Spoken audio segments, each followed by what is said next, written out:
Hello, welcome to Sail Out. We're going to be having a conversation with Aisha Raquel today. So yeah, tap in. Hello. That wasn't awkward at all. Was hello. Hello. All right, let's get this party started. All right. Before we start, obviously, just for some people who live under a rock and may not know who you are, I'll just give us a little bit of introduction about yourself, what you do, that kind of thing. Yeah. Hello.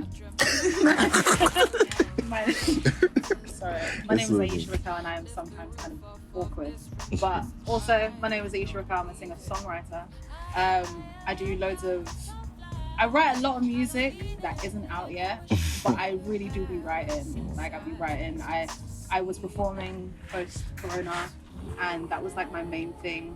I think I've been singing for most of my life. I think probably since I could speak. Yeah, she cold too. Cheers. And I've been performing maybe for like many years, but I've been writing and making music for maybe like 4 years. And you know what? It's actually not going. It's alright. It's going alright. We love to see it. We love to see it. All right.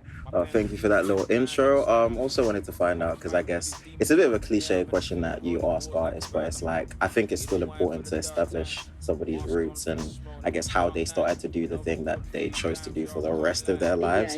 So yeah, just like tell us a little bit like how you got into music. What was your introduction? Like, when was the moment you heard it and was like, oh, I'm sick, let me do this. You know what I mean? That is an interesting question. My dad was in the performing arts, Okay. and so he had a performing arts degree, and so I was around a lot of like music anyway. My mum used to sing, and she we didn't live together, but like whenever I was with her, we'd be in the car like banging music, all types of music. And so, but the decision to actually do music was like, I was 17 and I was doing A-levels that I didn't really care about. I was doing English lit, I did media, I did sociology, and I was like, I'm probably gonna do journalism, guys. Then 17, I was like, hey, fuck that, because why should music be my plan B? I'm literally the best. I am best at this particular thing. And so I picked up the BTEC, and I was like, yeah, I'm probably gonna go to uni for music. Dropped out. But I still continued because I genuinely just love it. It was like my therapy for me, and it's brought me to so many places since. And in a way, I kind of always knew that it would. I just didn't know how far it could go, which no one really knows. So literally just trying to ting, really. I love that. Like, I feel like that should be like the headline. Just trying to ting. Let's see what happens. I feel like that's kind of the, I guess, best way to go into anything, to be honest, because I feel like when you go in with certain expectations of who you're supposed to be or where you're supposed to be at any certain time, I guess it becomes a bit of an unhealthy type of thing where it's like you feel like unaccomplished if you're not at a certain level at a certain time. So I think it's just, I guess for me anyway, it's very important to just be like, this is what I like doing. I'm going to do it until it stops making sense. And then we see what happens, innit? You know what I mean? Making sense. You see what I'm saying? We'll see what happens, innit? Yeah, all right. I like that. That was nice. All right. So also, I wanted to ask you about this. Remember, I mentioned it before the interview even started. You've recently done a song with Intellect, Tiny Man, RK, Feel It. I love that song. Like, I've told Intellect, like, personally as well, I love that song so much. I just want to know, like, what was the story behind that? How did that come about? Why? I hear that. Honestly, like, so Intellect put me in a group chat with some people, and I didn't know who was going to be in there. Should we pause? I think we might need to pause, yeah. Which is okay. Yeah. Hi. What's good, little man?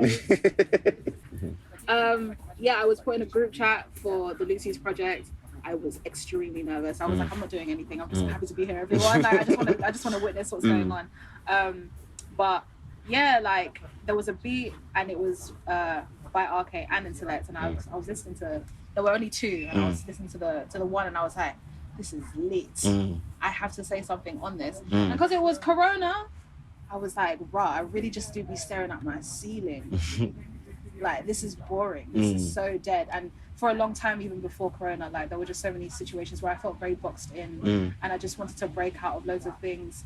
And there was something lacking, like, I'm thinking, bruv, like, is this actually what we're going to be doing? Is this what it is now? And that was just something that I wanted to feel. I don't know what it was, but I wanted to feel it. Like, just the kind of, I wanted to feel some sort of power. Like, I just wanted to go away from everything, just fly out my window or something like that. And so, yeah, after that, I sent it to Tiny Man. He did his thing. He was very excited, and I was so excited because, like, I had known of Tiny Man for some time, and you know, it was just sort of like, wow, like, there's so many things happening in this one moment. Like, I had all these people that I've dreamt of working with, and I'm now working with them. So it was really crazy. But after that, it went out on the Lucy's tape, and then we wanted to bring it out as a single, so we can actually share it with the entire world. It was amazing. That's dope. No, I feel like that track, like, out of everything that I've heard from you recently, that's, I mean, don't get twisted, you cold all the time, but that one was like, you know, the ones where it just touches your chest. I'm like, what's going on? Ooh, why am I feeling like this? No, I really love that track. So I'm really glad that happened. And honestly, like, I think I speak for everyone when I say, like, I can't wait to see more from you, especially in that kind of vein, because that was, loved it. Just loved it. Yeah, I mean, well, you got to.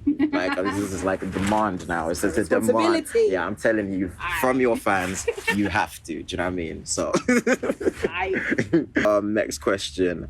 I guess, what's your advice to artists in regards to balancing everyday life with music and the industry and like everything else that goes on? Because I feel like I feel it too.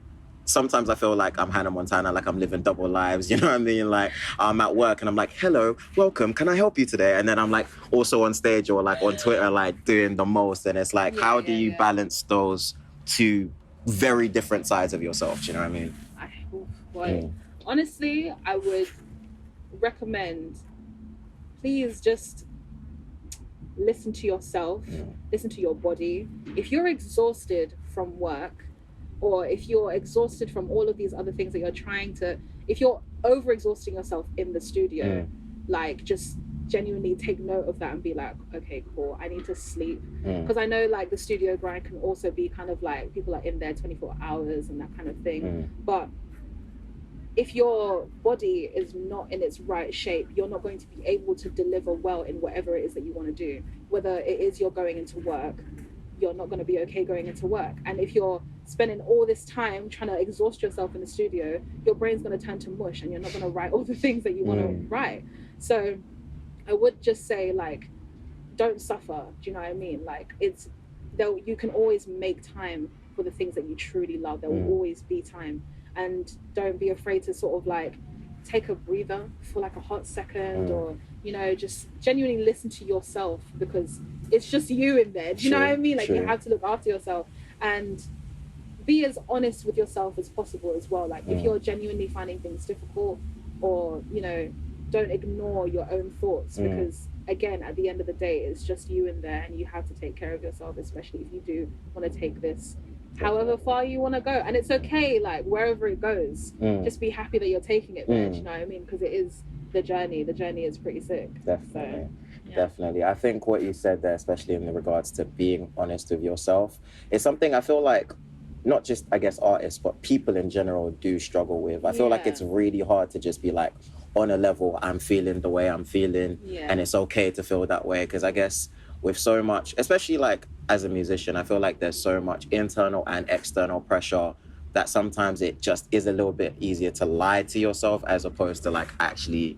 be like, okay, I'm feeling this way about a certain thing. So, and I feel like, I guess, honesty is just freeing, but it's hard to accept that or let yourself feel that. Do you know what I mean? But I think once you do allow yourself to listen to yourself and understand yourself, it helps you to understand like others and like all your other interpersonal relationships and things like that. Like, even just recently, I had to really accept certain things about myself that I was like, nah, man, that ain't me. I'm not clingy. What's that? What is even that? Like, no, I had to actually accept that, because or else I'm just having an unnecessary war in my head against myself.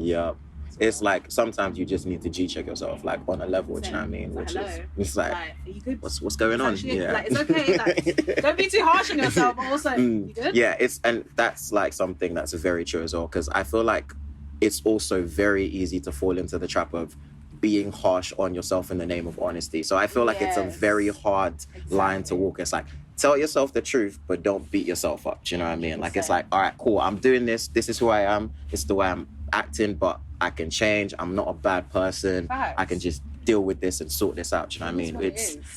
It is what it is. It is what it is. Honestly. And I guess we're kind of going towards the end of it. I've just got 2 more questions to ask you, and one of them is, I guess, quite important, well, to me anyway. What's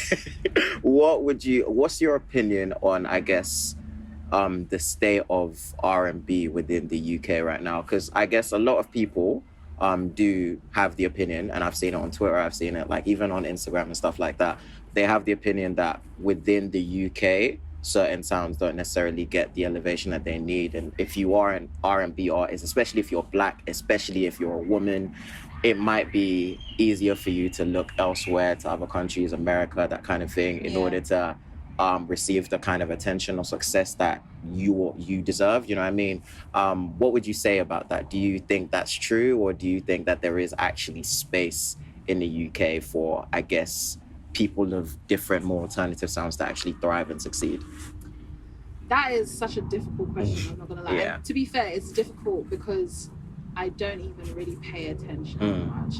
And I think, to be fair, at some point, that might be because not a lot of light is shed on UK R&B in general, or the types of UK R&B that I'm into. Like, I don't think the alternative sound that I'm into gets enough love, even though it is quite popular and it ends up being quite popular. Themes of alternative R&B ends up being very successful in a sense of, like, Frank Ocean. Frank Ocean has a very unique sound, but that's not pop, do you know what I mean? It's not like traditional do you know what I mean? Like, it's not that.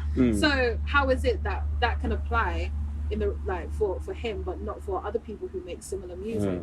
And it kind of makes me think about, like, is there space for even, like, I don't know, me, even though it's like, looking at it at myself and stuff like that, it's like a lot of people don't really want to be in their fields a lot, and that's kind of all I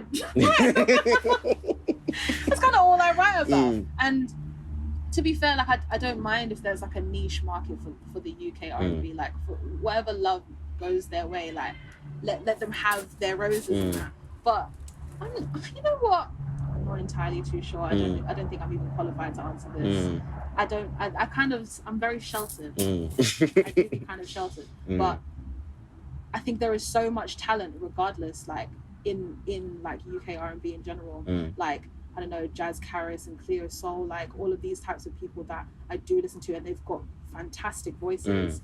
Like, I do wish they were just kind of pushed to the front. How does that even happen? How do you think that happens? I have no idea, because, like, there are certain people, like, obviously not even that I'm just aware of, or people I'm surrounded by within the scene and things like that, and I'm just like, why are you here? Why do I have your number? Why can I, like, talk to you like a regular person? Like, even you, like, I'd be like, why can I reach out to you? Like, do you know what I mean? Like, you should be on a different level, do you know what I mean? It should be a thing. Do you know what I'm saying? It should be a thing where I gotta, like, talk to 2 agents to get to your manager, who will then send an email to you, who you might reply to. Do you know what I mean? It shouldn't be. And I think about that a lot, and sometimes it worries me, because I think of so many artists that I know who, because it's very easy, especially in this field, to get despondent, to get to a point where it's like, all right, let me go do that 9 to 5 now. Do you know what I mean? This ain't working. You know what I mean? And I worry so much about so many people that are so gifted, and they might not ever get, like, the accolades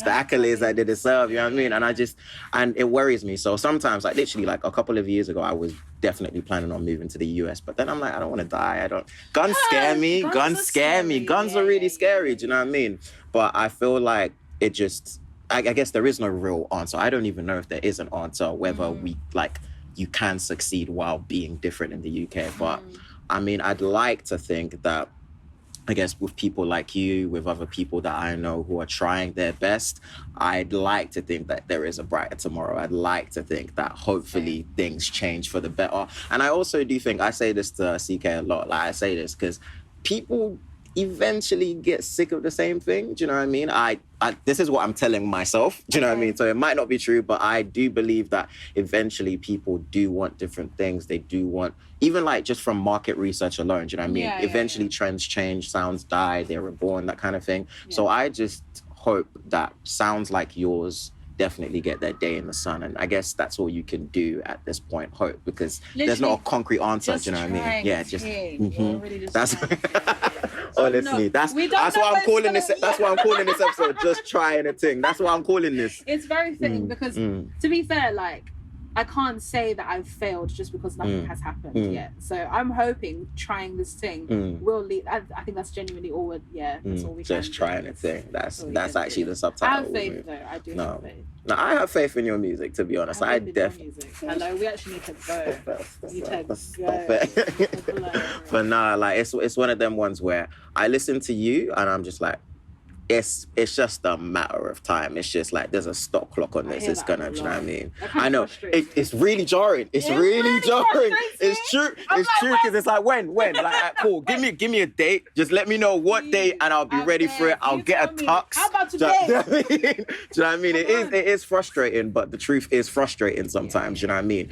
And with certain people, like there are certain people where, I ain't gonna lie, you know, they want to say like, you're up next, bro. You're like, no, you're not. Like, no, you're not. Bro, yes, on my life, someone is always before me. For a long time, it's been that way. So up next, you know, don't insult me anymore. Thanks again. Literally. But honestly, like, it is just a matter of time, and I have, as I said, I have absolute faith in it. So, yeah, just like when you're at the Grammys, just like shout out a nigga. Do you know what I mean? When shout out a nigga, do you know what I mean? I'll buy a tux. I will buy a tux. I've never worn one, but I want to wear one, so I will buy a tux. I too will wear a tux. Amen.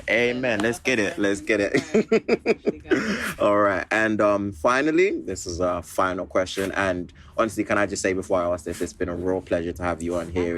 It's been such it's just been such a fascinating conversation. And we literally haven't been here long. Do you know what I mean? It's been really, really amazing. Obviously, I feel like the street's been waiting. Everybody's been waiting. I know you've been waiting. I know everybody else been waiting.